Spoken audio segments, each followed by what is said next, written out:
Hi hello welcome back to my mini vlog. ಇವತ್ತಿನ mini ಲಾಗಲ್ಲಿ ಕಡಲೆಕಾಳು ಉಸ್ಲಿ ಯಾವ ಥರ ಮಾಡೋದು ಅಂತ ತೋರಿಸ್ಕೊಡ್ತಾನೆ. ತುಂಬ ಟೇಸ್ಟಿಯಾಗಿ ಯಾವ ರೀತಿ ಮಾಡೋದು ಅಂತ ತುಂಬಾ ಚೆನ್ನಾಗಿರುತ್ತೆ.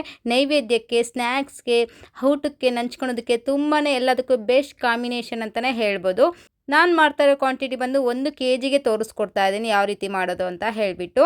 ಕಡಲೆಕಾಳು ನೈಟೇ ನೆನೆಸಿಟ್ಕೊಂಡಿದ್ದೆ, ಬೆಳಗ್ಗೆ ಮಾಡ್ಕೊತಾ ಇದ್ದೀನಿ. ನಾನು ಮಾಡ್ತಾ ಇರೋದು ಬಂದು ಪ್ರಸಾದಕ್ಕೋಸ್ಕರ ಮಾಡ್ತಾ ಇದ್ದೀನಿ, ಹಾಗಾಗಿ ತೋರಿಸ್ಕೊಡ್ತಾ ಇದ್ದೀನಿ. ಹಾಗೇನೆ ಕಡಲೆಕಾಳು ಬೇಯಿಸ್ಕೊಳಕ್ಕೆ ಇಟ್ಕೊಂಡಿದ್ದೀನಿ. 3 ವಿಸಿಲ್ ಹೊಡ್ಸ್ಕೋಬೇಕಾಗುತ್ತೆ.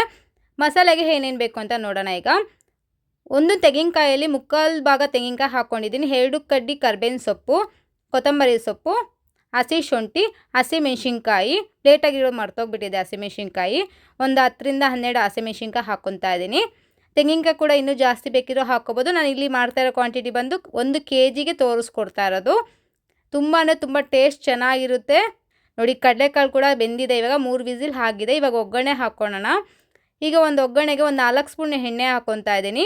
ಸಾಸಿವೆ ಹಾಕ್ಕೊಂಡು ಸಾಸಿವೆ ಎಲ್ಲ ಚಿಟಪಟ ಅಂದಮೇಲೆ ಕರ್ಬೇವಿನ ಸೊಪ್ಪು ಹಾಕ್ಕೊತಾ ಇದ್ದೀನಿ. ಕರ್ಬೇವಿನ ಸೊಪ್ಪು ಹಾಕೊಂಡ್ಮೇಲೆ ನಾವು ಮಾಡಿ ಇಟ್ಕೊಂಡಿದ್ವಲ್ಲ ನೋಡಿ, ತರಿಯಾಗಿ ರುಬ್ಕೊಂಡಿದ್ದೀನಿ. ಈ ರೀತಿ ಇರಬೇಕು. ಈ ರೀತಿ ತುಂಬ ನುಣ್ಣಗಾದ್ರೂ ಚೆನ್ನಾಗಿರಲ್ಲ ತಿನ್ನೋದಕ್ಕೆ, ತರಿಯಾಗಿ ರುಬ್ಕೋಬೇಕಾಗುತ್ತೆ.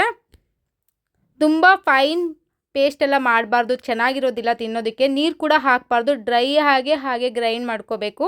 ಹಸಿ ವಾಸನೆ ಎಲ್ಲ ಹೋಗೋವರೆಗೂ ಚೆನ್ನಾಗಿ ಫ್ರೈ ಮಾಡ್ಕೋಬೇಕು. ನಾವು ತೆಂಗಿನಕಾಯಿ ಎಲ್ಲ ರುಬ್ಬಿರೋ ಪೇಸ್ಟ್ ಹಾಕಿದ್ವಲ್ಲ, ಅದು ಹಾಕಿದ್ಮೇಲೆ ಚೆನ್ನಾಗಿ ಹಸಿ ವಾಸನೆ ಎಲ್ಲ ಹೋಗೋವರೆಗೂ ಚೆನ್ನಾಗಿ ಫ್ರೈ ಮಾಡ್ಕೋಬೇಕು ಎಣ್ಣೆಯಲ್ಲಿ. ನೋಡಿ, ಸ್ವಲ್ಪ ಉಪ್ಪು ಹಾಕ್ಕೊಂಡು ಫ್ರೈ ಮಾಡ್ಕೋಬೇಕಾಗುತ್ತೆ.